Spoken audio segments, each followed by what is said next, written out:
이렇게 되면 썸 타기 전부터 남자는 이미 안달이 나게 되는 거예요. 연애까지는 그냥 뚝 작은 관심이라 하더라도 둘 사이에 감정이라는 게 생기기 시작하면 누가 더 큰 호감을 가지고 있는지, 누구의 감정이 더 큰지를 그 당사자들은 느끼게 되거든요. 당연하잖아. 감정이 더 큰 쪽이 상대를 더 궁금해하고 신경 쓰여하고 불안해서 뭘 해도 더 할 거거든.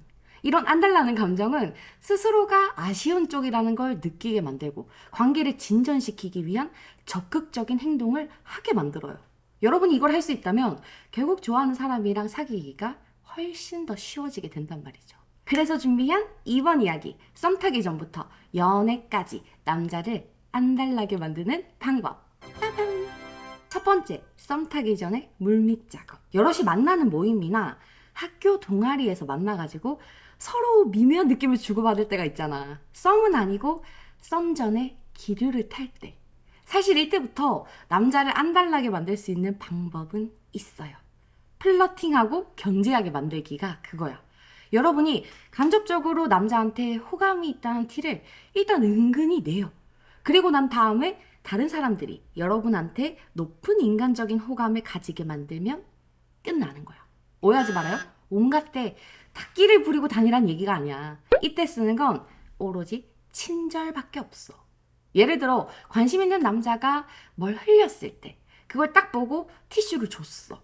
이러면 남자는 얘가 날 보고 있었나? 이런 생각을 하거든요. 이 느낌을 알아챈단 말이야. 굳이 이게 아니더라도 되게 작고 귀여운 플러팅 있지. 다른 사람들이랑 얘기하면서 걔를 빠르게 쳐다본다던가 걔가 부르면 괜히 당황해 한다던가 이런 시그널만 보내면 되는 거예요. 얘가 알아차릴 수 있게끔. 뭘 해도 상관없이 이 남자가 혹시 얘가 나한테? 라는 생각을 하게 만드는 게 중요한 거야. 그걸 하는 동시에 여러분들은 뭘 해야 되냐. 그 무리에 인간적으로 친해지고 싶은 언니 한둘이나 남자 한둘한테 선택적으로 조금 더 친절하기만 하면 돼. 친해지고 싶은 여자 B의 앞접시에 음식을 덜어주는 친절, C라는 남자의 물잔을 채워주는 친절을 보여주면 자연스럽게 그 모임에서 여러분에게 유독 호감을 가지게 되는 특정한 사람들이 생기게 돼요. 이 몇몇이 여러분한테 높은 호감을 가지게 만드는 것만으로도 대세에 따르게 되는 동조 심리가 우리의 관심남한테 만들어지게 돼요. 다른 사람들이 호감을 가지는 사람한테 걔도 호감을 가지기 쉬워진다는 거지. 이걸로 1차를 치는 거야. 이게 1차 공격이야. 물론 여러분들이 친절하게 대해준 남자들 중에 뜻하지 않게 얘가 나한테 호감이 있나? 이런 착각을 하는 남자도 생기게 돼요.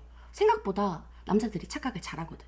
의도한 건 아니지만 그렇게 된다고. 다른 남자의 호감을 느낀 여러분의 관심남은 여기서부터 무언의 견제라는 걸 해요.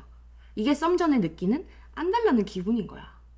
우리도 내 관심남한테 다른 여자가 호감을 가지고 있을 때 그 미묘한 기류를 느끼잖아. 이상한 경쟁심이 생기게 된단 말이에요. 이걸 그 남자가 느끼게 만들면 돼. 남자들도 똑같거든.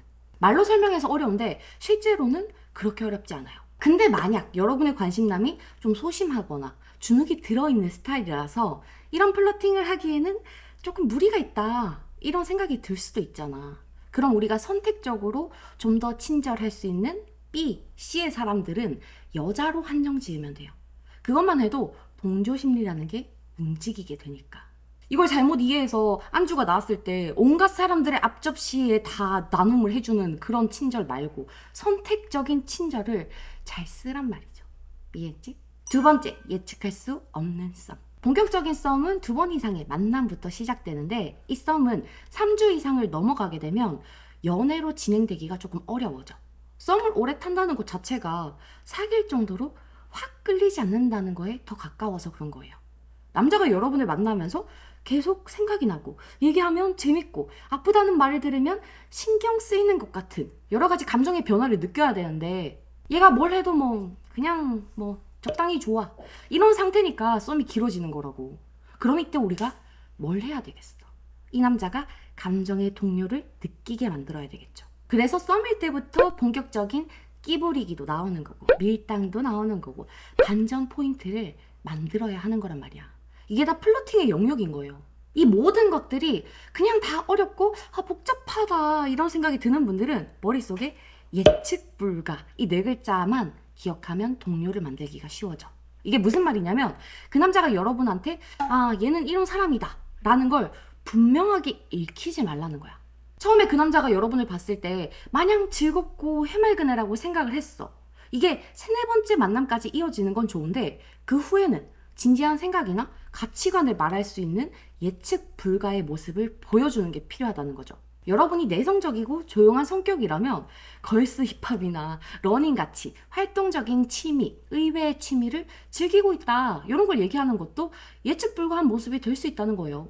중요한 건 여러분이 상대방한테 이런 모습들을 보일 때 그냥 나 요즘 춤 배우고 있어. 그냥 날씨가 그래서 그런가 생각이 많아지네. 이런 표면적인 상태, 어중간한 표현 말고 취미생활을 하면서 얼마나 즐거운지, 날씨가 우중충해서 대체 어떤 생각을 하는지에 대한 구체적인 깊이와 감정을 보여주는 게 핵심이에요. 그게 여러분의 스토리가 된단 말이죠. 단순히 이런 취미를 가졌어, 빰! 이런 우울한 기분이야, 빰! 이런 커밍아웃 느낌이 아니라 얼마나 좋은지, 어떤 생각을 하는지 구체화하는 게 중요하다고. 잘 따라오고 있지? 그래야 남자들은 얘가 이런 생각도 하네? 얘 이런 것도 좋아하네? 의외다. 라는 걸 느끼게 되니까 사람은 내가 다 안다고 생각했던 사람한테 자기가 몰랐던 또 다른 모습이 더 있다라는 걸 알게 되면 집중하게 되고 궁금해지게 되고 알아보고 싶게 되거든요. 이 적당히 모르는 영역, 예측할 수 없는 영역을 남겨두는 게 핵심이야. 그 남자와 여러분들은 이미 알고 있는 사이니까 요 30% 모르는 영역을 보여주면 얘의 감정을 움직이기가 쉬워진다고. 썸 탈 때 괜히 남자 안 달라게 해보겠다고 속보이는 밀당하고 질투 유발 이런 거를 생각하면 안 돼요. 그게 안 들어가는 게 요즘의 연애라고 이전 영상에서 알려줬었잖아. 그지? 세 번째, 3개월의 벽. 짧은 연애와 긴 연애를 나누는 기준은 연애 3개월 차를 넘기느냐 못 넘기느냐에 따라 달라요. 보통 3개월 정도가 지나면 연애 안정기가 시작되거든요. 3개월 이전에는 친구 이상의 감정은 느껴지지 않는다. 누굴 만날 여유가 없다. 이런 핑계를 대면서 결국 감정이 없어가지고 헤어질 수 있어. 하지만 3개월이 지나면 둘 사이에 정이라는 게 들고 익숙함이라는 게 생기기 때문에 감정이 없어서 헤어지는 게 어려워져. 그래서 둘이 같이 꽁냥거리는 연애를 하는 게 아니라면 안정기가 시작되는 3개월까지는 여러분이 주도권을 잡고 관계를 잘 만들어가기 위한 노력을 해줘야 돼. 그 남자가 계속 여러분한테 집중하게 만들 수 있게 해줘야 된다는 얘기예요. 이걸 어떻게 만드냐? 쉬워. 연애를 하는 중에도 여러분의 1순위가 여러분 자신이기만 하면 돼. 아무리 둘이 좋아서 꽁냥거린다 하더라도 만나는 시간보다 만나지 않는 시간이 더 많을 거잖아. 데이트를 할 때는 그 사람한테 집중해요. 걔가 나의 1순위인 것처럼 행동해. 그리고 만나지 않는 시간에는 온전히 여러분 스스로가 자기한테 1순위가 돼줘야 돼요. 걔가 술 먹는다고 할 때 나 걱정돼서 너 들어온다고 할 때까지 안 자고 있었지. 이런 카톡 하지 말라는 거야. 잘 시간에는 잠을 자. 3개월 차까지 어느 정도 독립적인 생활을 할 수 있어야 돼요. 생각해봐. 전교 1등이 되고 싶은 욕구는 이미 전교 1등이 된 사람보다 전교 2등이 더 큰 법이거든. 전교 2등에 1등이 되고 싶어하는 그 마음이 안 달라는 감정이라고. 요때는 썸 탈 때 알려준 예측 불가한 모습을 보여주는 것도 괜찮아요. 잘 들어가. 이게 3개월 차까지 잘 유지됐다면 그 다음부터는 서로의 행동을 예측할 수 있는 안정기로 접어들면 되는 거예요. 그럼 장기 연애로 넘어갈 수 있어. 이런 연애의 흐름을 아느냐 모르느냐에 따라 자기가 좋아하는 남자를 만났을 때 썸까지만 갈 수 있냐, 장기 연애로까지 갈 수 있냐가 달라지거든요. 플러팅은 단순히 이 흐름을 만들기 위한 수단인 거예요. 우리 메린이들은 이걸 알고 끼를 부려도 부려야 돼. 알겠지? 꼭 기억하기다. 오늘도 만나서 반가웠어요.